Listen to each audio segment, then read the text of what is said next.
पढ़ेंगे Gauss theorem के applications का दूसरी heading electric field intensity due to hollow sphere या स्फेरिकल सेल। ठीक है, तो थोड़ा सा बच्चे बात को समझते रहना, जल्दी जल्दी निपटाने की कोशिश करेंगे। देखो बेटा, ये एक हॉलो स्फीयर है, खोखला स्फीयर है, इसके अंदर कोई मटेरियल नहीं है, मेटल का बना हुआ है, मान लीजिए कंडक्टिंग है। मैं थोड़ा सा लिख दूं, मेटल का स्फीयर है। तो जब मेटल के स्फीयर को आप चार्ज दोगे तो मेटल की प्रॉपर्टी होती है, पिछले वीडियो में हम बता चुके हैं कि जितना भी चार्ज या फिर इलेक्ट्रिक फील्ड इंटेंसिटी मेटल के इनसाइड हमेशा ज़ीरो रहता है। ठीक है, तो मान लीजिए आपने क्यू चार्ज इस मेटल के स्फीयर को दिया है और इसकी रेडियस कैपिटल आर आप लेट कर लीजिए। नहीं तो गॉस थ्योरम का यूज़ करके हमको electric field intensity due to this spherical shell determine करनी है अलग अलग पॉइंट पर, बाहर स्फीयर के सरफेस पर और इसके अंदर। ठीक है, सेंटर आप मान लीजिए इस स्फीयर का क्या है, ओ है। ठीक है, तो मैंने आपको बताया था गॉस थ्योरम यूज़ तब तक नहीं कर सकते जब तक क्लोज गॉसियन सरफेस ना हो आपके पास। और गॉसियन सरफेस दो ही तरह के आप कंसीडर किया करें, या तो स्फेरिकल या फिर सिलेंड्रिकल। कब कौन सा गॉसियन सरफेस लेना है ये भी हमने आपको पिछले वीडियो में समझाया था। ठीक है, फिर से सुन लीजिए। जब कभी चार्ज सिस्टम स्फेरिकल होगा तो आप वहाँ गॉसियन सरफेस कहाँ पर लेंगे, कैसा लेंगे, स्फेरिकल लेंगे। जैसे ये एक स्फीयर है, नहीं तो इसमें गॉसियन सरफेस आप चाहे छोटा लें या बड़ा लें, जैसा आपको नीड हो वैसा लें, लेकिन इसमें गॉसियन सरफेस आप स्फेरिकल ही लेंगे। ज़रा आप प्रॉब्लम सुनिए, क्या पूछ रहा है। सेंटर से स्मॉल r डिस्टेंस पर एक पॉइंट P है यहाँ पर, और वहाँ पर आपको electric field intensity due to this sphere पता लगाना है। तो इसके लिए आपको गॉसियन सरफेस लेना है, और वो आप जानबूझ के कैसा लेंगे, स्फेरिकल गॉसियन सरफेस आप लेंगे। ठीक है, स्फेरिकल गॉसियन सरफेस लेंगे तो ये नीला वाला जो ब्लू कलर का आपको दिख रहा है डॉटेड स्फेरिकल गॉसियन सरफेस, तो इस पर आप छोटा सा एरिया ले लीजिए, ज़रा सा एरिया डी एरिया। अब यहाँ पर इलेक्ट्रिक फील्ड इंटेंसिटी हमको इस चार्ज सिस्टम के कारण पता लगाना है। कितनी है ये तो हमको पता लगाना है, बट किधर होगी ये हम बता सकते हैं। पॉजिटिव चार्ज है तो इसके अवे होगी इलेक्ट्रिक फील्ड इंटेंसिटी E। ठीक है, तो फिलहाल अगर हम आउटसाइड इसके इलेक्ट्रिक फील्ड इंटेंसिटी पता करें तो ज़रा देखिए वो कैसे आप स्टेप्स लिखेंगे इसके। ठीक है, तो electric flux linked with elementary area d area is d phi, और बेटा वो होगा क्या, by the definition of flux वो इतना ही तो होगा।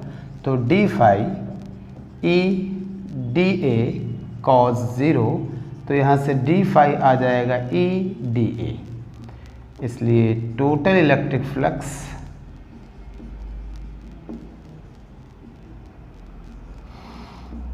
Linked with whole Gaussian surface phi, वो डी फाई का आप इंटीग्रेट कर देंगे, क्लोज इंटीग्रेशन फाई। ज़रा ध्यान दीजिए, डी फाई की वैल्यू डाल दीजिए कितना, ई डी एरिया, तो phi is equal to E d area. कल आपने करा था, तो आपको कल करा था मतलब पिछले वीडियो में आपको हमने बताया था कि इस ब्लू वाले गॉसियन सरफेस पर आपने ज़रा सा एरिया लिया है और उसको इंटीग्रेट करेंगे, तो इसका मतलब है ब्लू पूरे सरफेस पर जितने भी एरिया छोटे छोटे इसी तरह से हैं सबका एरिया का सम, और जब सम करेंगे तो कितना आ जाएगा बेटा, 4 पाई आर स्क्वायर। तो ये आ गया total flux. And according to Gauss theorem, total flux linked by with this blue coloured Gaussian surface. तो इस ब्लू कलर के गॉसियन सरफेस से बंधा हुआ टोटल फ्लक्स गॉस थ्योरम के अकॉर्डिंग कितना होगा। तो गॉस थ्योरम क्या कहता है कि इस ब्लू कलर के अंदर कोई चार्ज है क्या। अगर आप ध्यान से देखें तो क्यू चार्ज है, तो क्यू टोटल चार्ज जो इसके अंदर हो upon epsilon not equation first और सेकंड से आप देखिए तो from equation first and second E into 4πr² Q upon epsilon naught. तो यहाँ से E कितना आ जाएगा 1/4πε0 Q/r²। बड़ा आसान सा आ रहा है बाहर E प्रोपोर्शनल टू 1/r², यानी डिस्टेंस जैसे से आप दूर जाते रहेंगे इलेक्ट्रिक फील्ड इंटेंसिटी उसी हिसाब से डिक्रीज़ होगी, घटेगी। तो इसके अंदर का इलेक्ट्रिक फील्ड इंटेंसिटी का फॉर्मूला और उसका डेरिवेशन दोनों बहुत ही ज़्यादा आसान है, ज़्यादा आपको टेंशन लेने की ज़रूरत नहीं है। तो ज़रा इसके सरफेस की अगर बात करें तो सरफेस पर बच्चे इलेक्ट्रिक फील्ड इंटेंसिटी क्या होगी। सरफेस के लिए R जो इतना सा था, R और कैपिटल R यानी रेडियस दोनों बराबर होंगे। तो स्मॉल r की जगह अगर आप रेडियस यानी कैपिटल R रख दें तो सरफेस पर इलेक्ट्रिक फील्ड इंटेंसिटी आ जाएगा। अब अगर इसके इनसाइड बात करें, स्मॉल r डिस्टेंस पर ये P पॉइंट है। अब मान लो तुम यहाँ गॉसियन सरफेस लेते भी हो, नहीं गॉसियन सरफेस स्फेरिकल आप ले लेते हैं मान लीजिए, ठीक है। तो जब यहाँ आप गॉसियन सरफेस अगर ले लेते हो, ठीक है, तो सब कुछ ऐसे ही करने के बाद जब गॉस थ्योरम लगाएंगे तो इलेक्ट्रिक फ्लक्स इससे कितना बढ़ा। तो इसके अंदर कोई चार्ज है क्या, इसके अंदर कोई चार्ज नहीं है। तो इसके अंदर कोई चार्ज नहीं है तो 0/ε0 इलेक्ट्रिक फ्लक्स क्या आ जाएगा यहाँ से 0। तो बेटा अगर इसके अंदर के पॉइंट की बात करें नहीं तो बाकी आपने यहाँ पर एरिया वेक्टर ले लिया तो ये dA आ गया, और मान लो इलेक्ट्रिक फील्ड इंटेंसिटी इधर है तो ये स्टेप तो सारे ऐसे ही रहेंगे। नहीं, अब अकॉर्डिंग टू गॉस थ्योरम जब आप लगाएंगे तो इलेक्ट्रिक फ्लक्स 0 इसलिए होगा क्योंकि ये गॉसियन सरफेस के अंदर कोई चार्ज नहीं है। अब इक्वेशन फर्स्ट एंड सेकेंड से अगर आप देखें from equation first and second तो इधर तो E 0 है और उधर फ्लक्स टोटल आता था 1/E × 4πr², तो ये 0। तो यहाँ से इलेक्ट्रिक फील्ड इंटेंसिटी क्या आ जाएगी 0। बहुत बेहतरीन बात आपको सीखने को मिल रही है, ज़रा ध्यान दीजिए क्या क्या आपको सीखने को मिला है। बाहर इलेक्ट्रिक फील्ड इंटेंसिटी वो तो ठीक है आसान था, अंदर तो और भी आसान है। अंदर इलेक्ट्रिक फील्ड इंटेंसिटी हर जगह क्या है 0, नहीं क्यों, चार्ज ही नहीं है इसके अंदर, तो इलेक्ट्रिक फील्ड इंटेंसिटी क्या है 0। अब एक छोटा सा ग्राफ आप देख लीजिए, ज़्यादा टाइम नहीं ख़राब किया जा सकता इन छोटी छोटी हेडिंग्स के पीछे। आप इसको चाहे इतनी बार देखें, खूब रिवाइज करें, तैयार करें, सिलेबस का हिस्सा है। देखिए बेटा अगर हम यहाँ पर एक छोटा सा ग्राफ ड्रॉ करें, बिल्कुल ज़रा सा,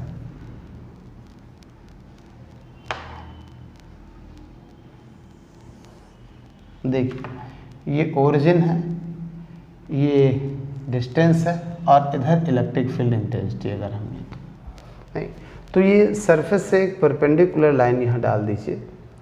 जैसे जैसे आप सेंटर से यहाँ तक मूव करेंगे तो रहेंगे तो स्फीयर के अंदर ही, नहीं स्फीयर के अंदर तो इलेक्ट्रिक फील्ड इंटेंसिटी क्या होती थी 0। तो ये लाइन ऐसे आएगी,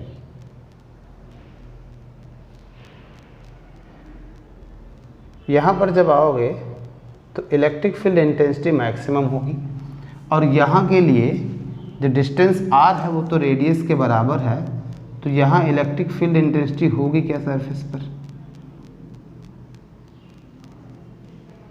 सरफेस पर इलेक्ट्रिक फील्ड इंटेंसिटी क्या होगी 1/4πε0 Q अपॉन स्मॉल r की जगह कैपिटल R², ठीक है, ये यानी 0, ये।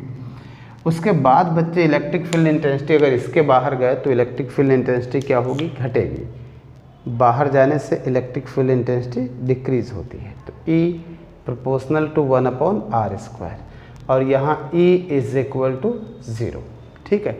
तो उम्मीद है ये ग्राफ भी आपको समझ में आया होगा, आसान है।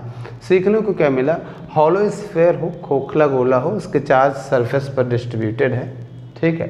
तो चार्ज सरफेस पर डिस्ट्रीब्यूटेड है तो उसके अंदर इलेक्ट्रिक फील्ड इंटेंसिटी हमेशा 0 होती है, और बाहर बच्चे डिस्टेंस के स्क्वायर के इनवर्सली प्रोपोर्शनल। बड़ी आसान सी प्रूफ थी, बहुत आसान प्रूफ थी। देखिए, तो हॉलो की जगह अगर हम सॉलिड स्फीयर कर दें तो ज़रूर ये बढ़िया प्रूफ होगी। सॉलिड स्फीयर, देखो बेटा, मान लीजिए इस बार अपने पास एक सॉलिड स्फीयर है,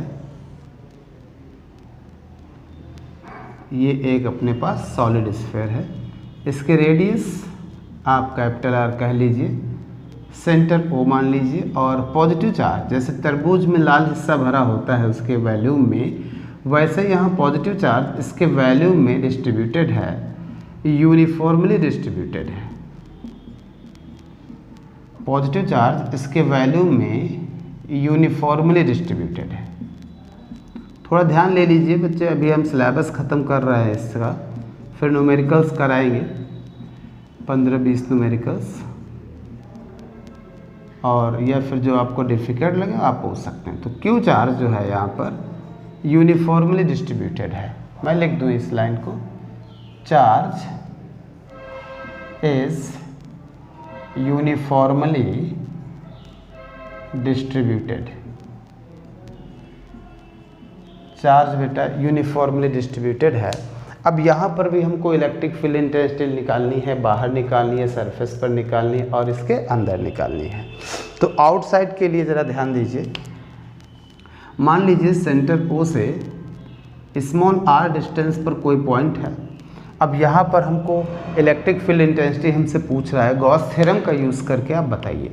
तो आप कैसे सोचेंगे, आप गॉसियन सरफेस लेंगे, यहाँ पर चार्ज का डिस्ट्रीब्यूशन खुद स्फीयर पर है, तो गॉसियन सरफेस भी स्मॉल आर को रेडियस और ओ को सेंटर मानकर आप गॉसियन सरफेस भी कैसा ले लीजिए, गॉसियन सरफेस आप स्फेरिकल ही ले लीजिए। ये हो गया गॉसियन सरफेस। बाकी कहानी सब सेम है। यहाँ पर आप ज़रा सा एरिया ले लें, D area, perpendicular and outward, पिछले वीडियोस में हमने बताया आपको एरिया वेक्टर का डायरेक्शन। दूसरा, पॉजिटिव चार्ज है तो इसके कारण इलेक्ट्रिक फील्ड इंटेंसिटी कितनी है नहीं मालूम, बट जितनी भी है होगी तो बाहर ही, तो इसको आप कह लीजिए ई। ठीक है, बाकी सेम स्टेप है, स्फेरिकल गॉसियन सरफेस से रिलेटेड स्टेप सेम रहते हैं। क्या, electric flux linked with elementary area dA is d phi।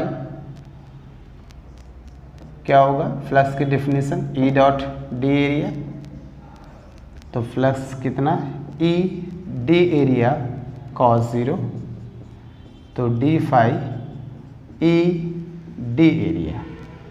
अगर टोटल इलेक्ट्रिक फ्लक्स की बात करें, total electric flux linked with whole Gaussian surface phi, तो वो आप डी फाई को क्लोज इंटीग्रेशन करिए, तो phi is equal to d phi की वैल्यू डालिए।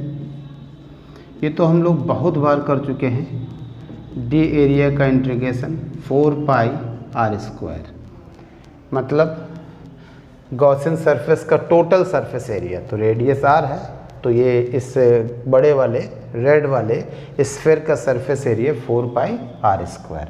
And then according to Gauss theorem total flux जो इस गॉसियन सरफेस से बंधा है वो कितना होगा। इस लाल वाले गॉसियन सरफेस के अंदर कोई चार्ज है क्या, हाँ ज़रूर है, कितना है, क्यू है, तो q upon epsilon naught. From equation first and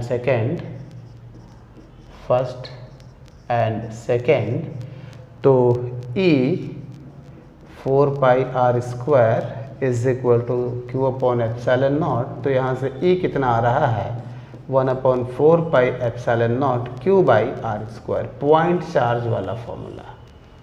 ठीक है, पॉइंट चार्ज वाला फॉर्मूला आपको आराम से समझ में आ रहा होगा।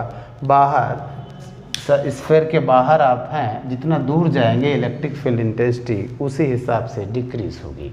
तो आउटसाइड वाले में कोई खास टेंशन वाली बात नहीं थी। हाँ, इनसाइड वाला थोड़ा सा आपको देखना और समझना दोनों होगा। आउटसाइड वाला तो तीनों डेरिवेशन एक जैसे हैं, एक तो ड्यू टू पॉइंट चार्ज एक जैसा है, हॉलो स्फीयर एक जैसा है, वैसा ही सॉलिड स्फीयर के बाहर, ठीक है। तो आउटसाइड तीनों एक जैसे हैं, मैंने सिमिलर स्टेप रखे हैं ताकि आपको बार बार स्टेप सोचने ना पड़े, याद भी होनी चाहिए थोड़ी सी बातें, ठीक है। तो ज़रा ध्यान देते हैं। तो अगर हम इनसाइड यहाँ हेडिंग डालें, इसके अंदर इनसाइड, जैसे मान लो सेंटर से स्मॉल r डिस्टेंस पर पॉइंट है, अंदर है। अब आपको इलेक्ट्रिक फील्ड इंटेंसिटी कह रहा है तो आप गॉसियन सरफेस इस तरह से लेंगे, स्फेरिकल, ठीक है। और क्वेश्चन में सोचेंगे कैसे, इस पर ज़रा सा एरिया गॉसियन सरफेस पर ले लीजिए, ये D area, electric field intensity इधर आप ई वेक्टर, तो ये तो सेम रहेगा ना, electric field flux linked with, ये तो सब सेम रहेगा, ठीक है। अकॉर्डिंग टू गॉस थ्योरम, आप ज़रा ध्यान समझिए जो समझाने की कोशिश हम करने जा रहे हैं। ये जो क्यू चार्ज है, ये जो स्मॉल क्यू चार्ज है, ये पूरे बड़े वाले स्फीयर के अंदर चार्ज है। और ये जो गॉसियन सरफेस अपना है रेड वाला, क्या इसके अंदर ये पूरा चार्ज है? क्या इसके अंदर ये पूरा चार्ज है? नहीं, देखो ये वाला चार्ज जो है वो कहाँ इसके अंदर है। अच्छा, हमको गॉस थ्योरम में चार्ज क्या चाहिए जो इस गॉसियन सरफेस के अंदर हो। मान लो इसके अंदर चार्ज है क्यू डैश, नहीं तो यहाँ पर क्या लगेगा, q dash upon epsilon naught, Gaussian surface के अंदर जो चार्ज है वो अपॉन एप्सिलॉन नॉट। तो from equation first and second, E into 4 pi r square Q dash upon epsilon naught, तो यहाँ से E आ गया 1 upon 4 pi epsilon naught q dash upon r square. Equation third, अभी हमको क्यू डैश नहीं मालूम है बेटा। तो अगर हम वॉल्यूम चार्ज डेंसिटी निकालें, वॉल्यूम चार्ज डेंसिटी रो अगर निकालें तो क्या होगा, अगर आप टोटल चार्ज लेते हो तो टोटल वॉल्यूम लेना पड़ेगा 4/3 पाई कैपिटल आर क्यूब, क्योंकि बड़े वाले की रेडियस क्या है, कैपिटल आर। अगर आप गॉसियन सरफेस का अंदर का चार्ज लेते हो तो आपको गॉसियन सरफेस के अंदर का वॉल्यूम लेना होगा, ठीक है। तो बड़ा आसान मेथड मैंने बताया है, नहीं देखिए अगर इन दोनों को हम बराबर कर दें तो 4 पाई/3 कैंसिल हो जाएगा। क्यू डैश क्या आ रहा है, क्यू डैश आएगा R cube upon are cube into cube. तो from equation third, E is equal to 1/4 pi epsilon naught 1/r square, Q dash की value R cube upon are cube into cube. तो एक तो ये cancel हो जाएगा, एक बचेगा। तो E is equal to 1/4 pi epsilon naught q upon are cube into r. बेहतरीन है, बहुत ज़्यादा बेहतरीन है। आपको देखकर हैरानी होनी चाहिए थोड़ी सी कि पहली बार आप देख रहे हो इलेक्ट्रिक फील्ड इंटेंसिटी डिस्टेंस बढ़ने के साथ साथ बढ़ रही है। सेंटर से जितना दूर जाओगे, जितना दूर पॉइंट होगा वहाँ पर इलेक्ट्रिक फील्ड इंटेंसिटी उतनी ही ज़्यादा होगी, डायरेक्टली प्रोपोर्शनल है, बशर्ते आप स्फीयर के अंदर रहें। तो स्फीयर के अंदर दूर जाने पर इलेक्ट्रिक फील्ड इंटेंसिटी क्या होती है, इंक्रीज करती है। देखो बेटा, अब इस फॉर्मूले को एक फॉर्म में हम और लिखने का कोशिश करेंगे। तो देखो बच्चे, E इज इक्वल टू क्या आया है, 1/4 pi epsilon naught q upon are cube into r. देखो बेटा, अगर हम इसको थोड़ा सा मॉडिफाइड फॉर्म में लिखेंगे, epsilon naught Q 4 pi R cube into R, ऐसे भी लिख सकते हैं। फ़ायदा क्या है, 3 से डिवाइड कर दो, 3 से मल्टीप्लाई कर दो, फ़र्क नहीं पड़ा। But E is equal to, अब ज़रा तुम हमारी बात को ध्यान से सुनो, Q अपॉन ये क्या है, रो, वॉल्यूम चार्ज डेंसिटी, तो 1/एप्सिलॉन नॉट रो R/3। तो electric field intensity rho upon 3 epsilon naught into r. In vector form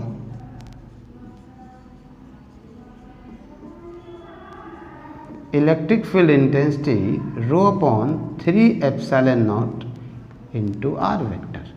but इस फॉर्मूले को जब कभी आप लगाएं तो रो साइन सहित लें, रो साइन सहित लें। अगर माइनस में है तो माइनस साइन के साथ लें, प्लस में है तो प्लस साइन के साथ लें। ठीक है, तो आसान है, आप देख सकते हैं। अगर हम यहीं पर ग्राफ की भी बात कर लें ज़रा सी तो वो भी आपको समझ में आ जाएगा। ये इनसाइड वाला अच्छा रिज़ल्ट था, आउटसाइड वाला तो बहुत ऑर्डिनरी सा रिज़ल्ट था, लेकिन बच्चे करना तो था ही।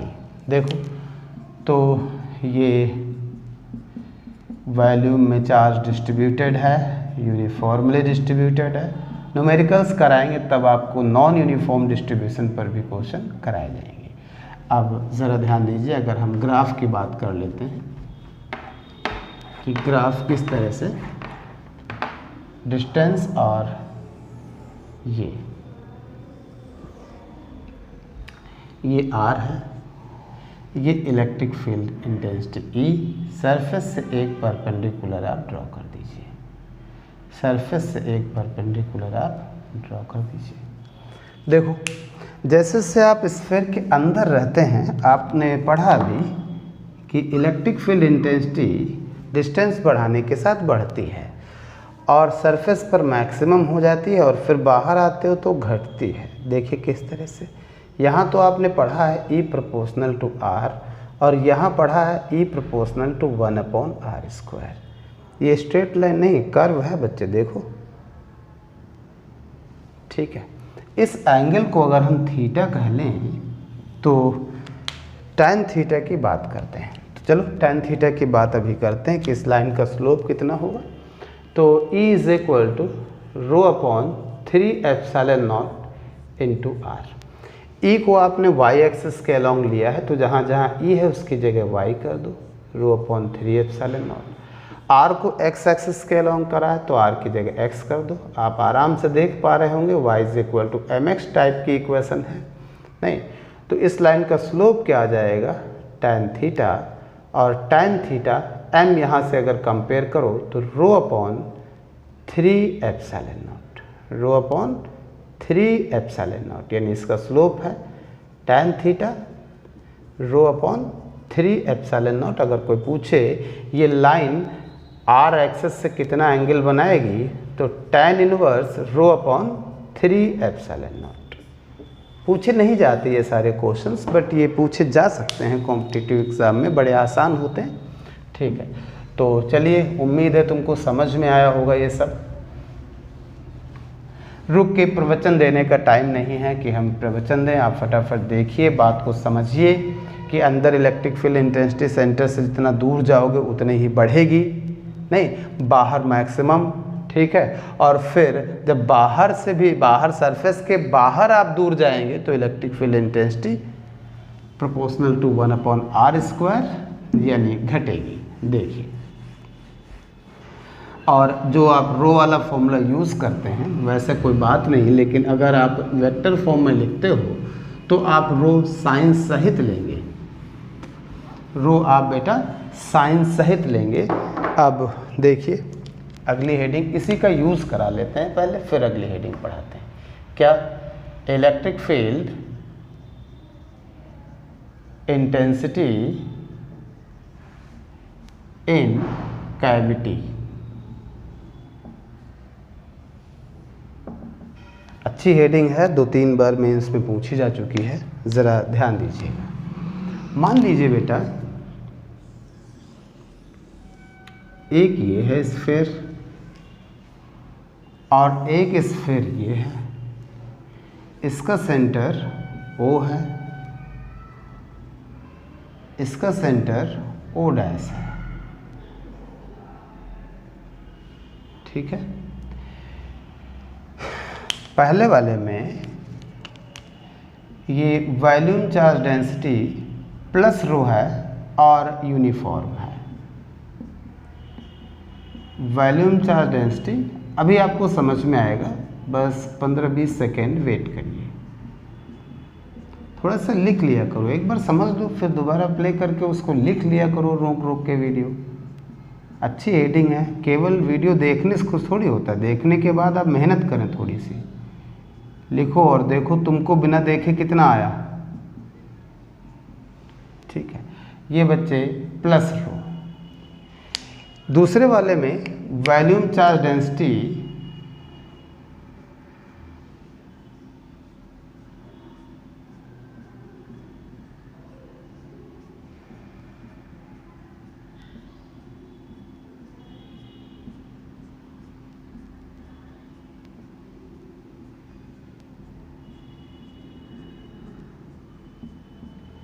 Minus rho.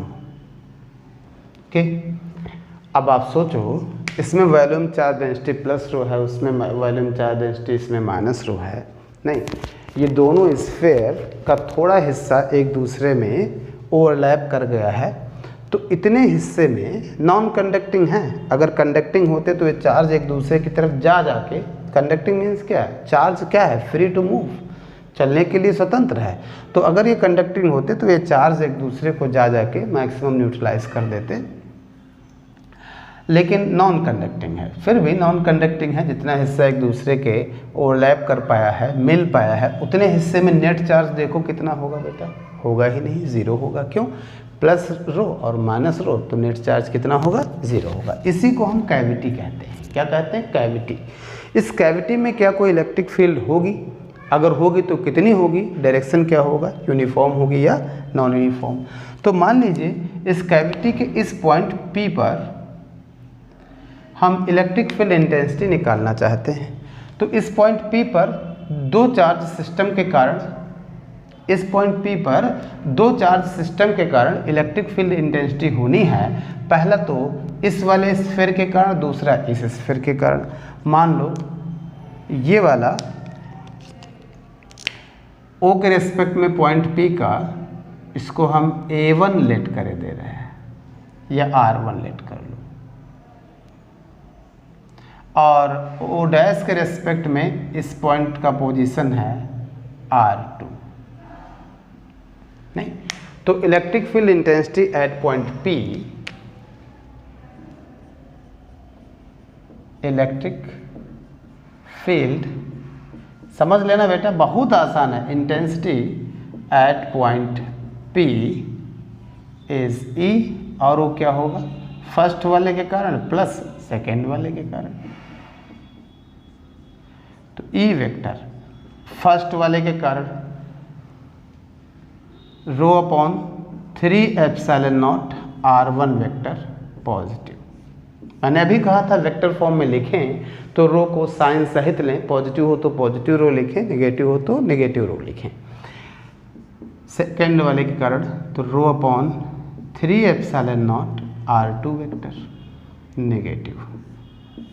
अगर आप यहाँ कुछ कॉमन ले सकते हैं तो ले लें, रो upon 3 epsilon not R1 vector minus R2 vector, row upon 3 epsilon not R1 vector minus R2 vector.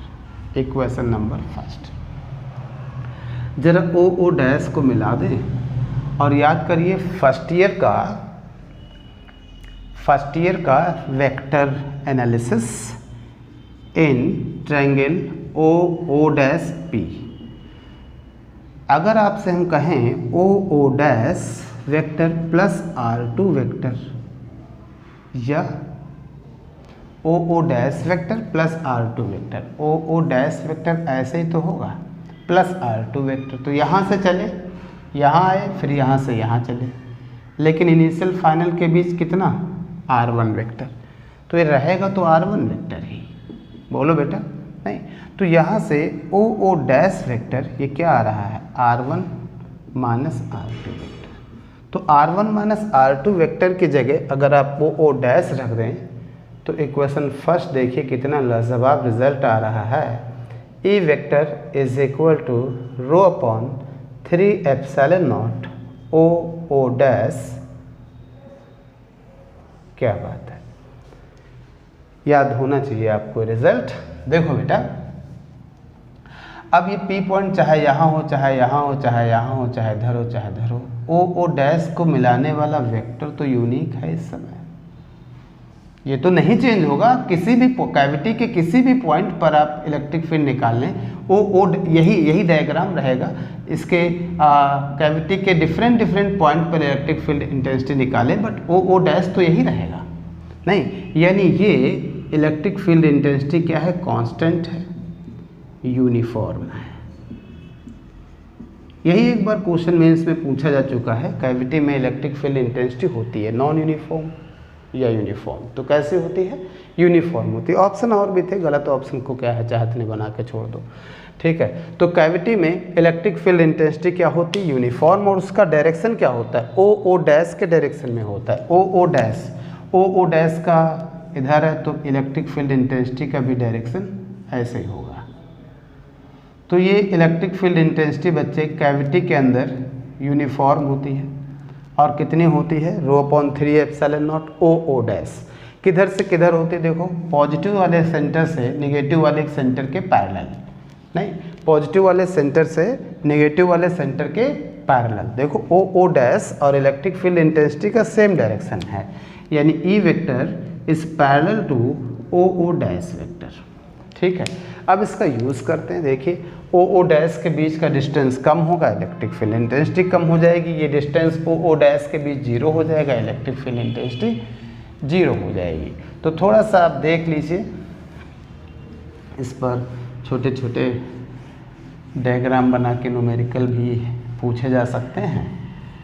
फिलहाल फॉर्मूला बहुत बढ़िया है, अभी हम आपको 2-3 न्यूमेरिकल इस पर बेस्ड कराते हैं। पहले तो इस फॉर्मूले की प्रैक्टिस कर लेते हैं। तो इलेक्ट्रिक फील्ड इंटेंसिटी कैविटी में क्या आई है, ρ/3ε0 ओ डैश। देखिए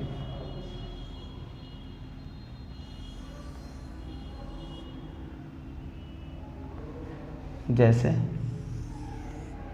एक ये डायग्राम समझिए, जैसे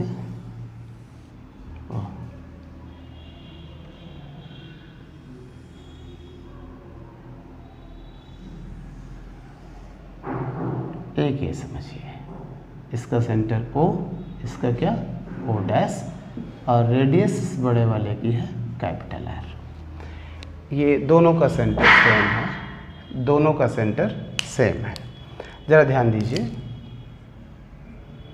पॉजिटिव की रो इधर फैला हुआ है,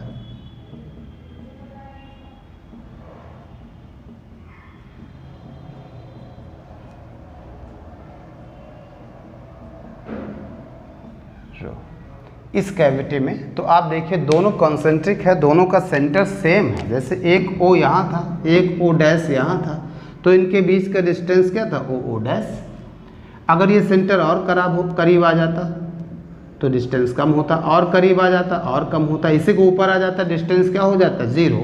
तो यहाँ जब दोनों सेंटर एक दूसरे के ऊपर है तो ओ डैश बच्चे क्या है, 0। तो यहाँ पर इस कैविटी में इलेक्ट्रिक फील्ड इंटेंसिटी भी फॉर्मूले के हिसाब से कितनी आएगी, 0। यहाँ पर देखिए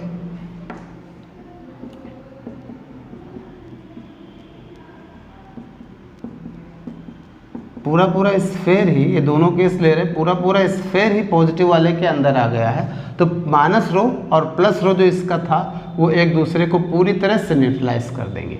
तो यहाँ तो ओ डैश है ये, ठीक है। तो इलेक्ट्रिक फील्ड इंटेंसिटी क्या होगी, नहीं electric field intensity is equal, चलो स्केलर फॉर्म में लिख देते हैं, ρ/3ε0 और ओ डैश। ओ डैश क्या, ये पूरी रेडियस कितनी है, r है, ये होगा r/2, ठीक है। इतना डायरेक्शन क्या होगा, ओ डैश के पैरेलल, तो ओ डैश को मिला दीजिए, इसके पैरेलल इलेक्ट्रिक फील्ड इंटेंसिटी इस तरह से आएगी। तो आप देख सकते हैं कितना ज़्यादा आसान है, ठीक है। कोई डिफ़िकल्ट डेरिवेशन वगैरह इसमें नहीं है, ठीक है बच्चे। तो नेक्स्ट वीडियो में बची हुई हेडिंग्स कराई जाएंगी। Thank you.